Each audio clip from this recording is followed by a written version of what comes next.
continue to talk about different types of incentives, but this section will talk about pay for performance programs. There's a lot of them, and there's a lot of variety besides just the merit pay as you go through. Sometimes there's a differentiation between performance pay as you go through. Sometimes you pay your high performers about the amount they feel is equitable, but what is equitable by the time you're all done? There's a difference between the strength and incentive intensity as you go through, and you have what we call the incentive intensity. More, power of more is better. So here's the merit pay. Oh, by the time it's all done, we got 7%, but you've done well, you got 10%. Well, the problem is that they perform the same amount, you don't get 10% the next year. What about 11%? What about 12%? When does it stop as you go through? And then what happens when they only get 7% one year because the overall company isn't doing well or the performance lagged a little bit? Do they jump ship and your top performers leave because you gave them so much more as you go through in the incentive intensity as you go through? Once the intensity diminishes, they may think that their time at the superstar top is gone as you go through. Watch as you go through. Types of pay, different aspects of it, payouts.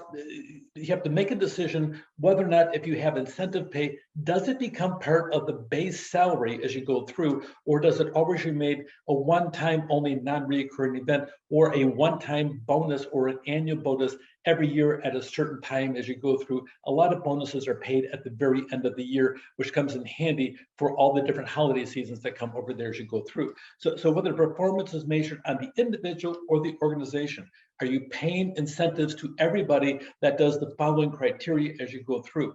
Are you paying incentives on a bell-shaped curve? Your top 4% over here, and then you have your 42% over here in your upper level, and then the 42% lower, you get a little bit lower, and then the bottom 4% get nothing. Do you have a bell-shaped curve? What type of incentive plan are you having as you go through? This chart is really excellent as you go through. You can see all the different types of things that this chapter covers. Merit pay, the merit bonus pay is ends up being part of the overall salary, the base salary, and then the merit bonus is an incentive on that does not reoccur unless you meet certain criteria. Incentive pay, again, it's variable, depends on the year, depends on how the company has it set up, either for the individual or the company itself. You have profit sharing, we'll talk about that in just a little bit, and then there is stock ownership and stock options as you go through, gain sharing, and skill-based as you go through. All this are different aspects that you can work into your salary schedule, and it depends how you're going to administer it, and there should be a lot of dialogue, but this chart really provides a lot of options as you go through. Let's talk about them as you go through. Usually when somebody gets a merit pay increase, it is part of their base salary as you go through. Usually it's based to performance appraisal ratings. Now, the problem is you have that B issue again.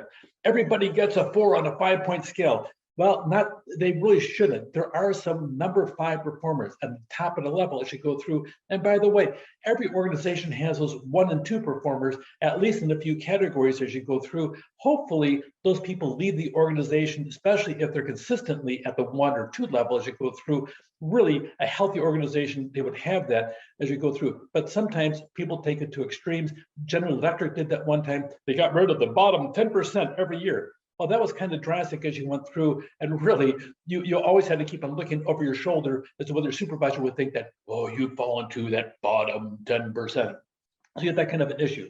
Then you have merit bonuses that really is based upon different performance. You have this, okay, so this is part of your base pay, but this is a bonus because we really did overall determine, is it a team, is it a department, is it the whole organization, or just that person that got the extra bonus as you go through. Sometimes you have a grid, a merit increase grid based upon performance, the comparison ratio between the department as you go through, or the distribution of performance ratings. So it depends as to how you do it. Really, you need to have a dialogue at the upper levels, how you want to have merit bonuses set up, including merit pay as you go through. Here's some samples of performance dimension. They know the job. Here's a scale of 1 to 5. Takes initiative, 1 through 5. That's a pretty common thing. We call the 1 to 5 scale called the Likert scale as you go through. And that really is the best thing. Instead of a 1 to 10 scale, really the best one out there used in most research is a 1 to 5 scale as you go through. Exercises good judgment, inspires, develops others. This is a sample of performance dimensions that's pretty common as you go through. Then you sit down, you look at the different aspects of it. Now you have these dimensions back here. You got 6 different areas, and it depends what you have. You may have more than that.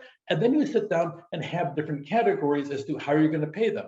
Okay, if the ratio is 80 to 90%, then fine over here. If it's over here, 91 to 110 or 111 to 120, you sit down there where they are on the expectations, and then you sit down and dish out the merit pay or the merit bonuses based upon this kind of a grid as you go through.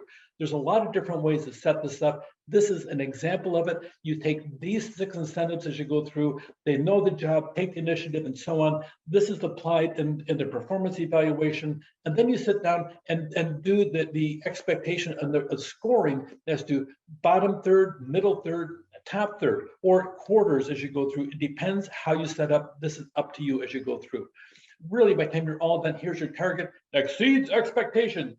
You got a number of 111 to 120. You've done well. You get this level of merit pay added to your paycheck every year forever as you go through. You did okay, 91 to 110. Okay, instead of the 7%, you're the 5% and below expectations, 91. You get to keep your job. So that really is how it comes out as you go through in the process. So merit pay, merit bonuses, you really want to have some type of criteria that you're evaluating to sit down there and reward that and have a way to justify it. Who knows what'll happen? You may end up in court trying to defend your decision. If you are defending your decision, make certain you make sense as you're talking, as you go through. Merit pay bonuses, there should be a policy linking increases to performance appraisal results, okay? And it should be quantified as you go through. Feedback should occur infrequently as you go through. That's how it happens. But frankly, feedback should be a recurring event on a regular basis, especially in today's workplace as you go through. And the flow of feedback tends to be unidirectional, usually from supervisor down. Frankly, I think the better supervisors listen to the employees, and hopefully it gets closer to 50-50 as you go through. Here's some criticisms of a merit pay program. It's unfair to rate the individual due to differences that come from the system itself. Sometimes you may have 2 people that have exactly the same job description and the same job, and you have one person working outside the boss's office, another person working on another site. Gee, which does the boss see more? Which is more in a boss's mind on a conscious basis as you go through? Well, the person closest to them. So maybe that system, they see what that person is doing and the struggles they have. The other person may have exactly the same struggles as they go through. And maybe a person in a country that's 7,000 miles away is doing that well, but you pay attention to the one closest to you because that's what you know as you go through. That's a problem. That's a systemic problem as you go through. Sometimes the focus on merit pay really discourages teamwork because you have this whole polarization between people, and the office becomes a place of politics as you go through. And sometimes it's not perceived as not fair and accurate. That is like the kiss of death because people say, well, the boss always does this over here in the process as you go through. That's not fair to me. I always get cheated in the process. They cite it, and that kind of poison spreads throughout the entire system. And then you have a system where people think that your system isn't fair and actually helps people to get more money than what they're entitled to and less money than what they're entitled as you go through. Really, it's a big deal. Was a supervisor honest and ethical? Did they consider your input? Did you have a chance to talk? Was it all top down as you go through? Are the standards consistent? Is the halo effect? That person is always perfect, but I can't believe the spectacular job they do. This person over here, they can't get a thing right.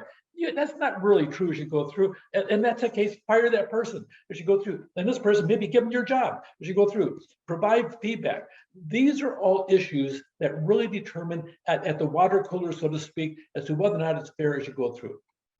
Merit pay, there's potential reward top performers and distance them though from other employees.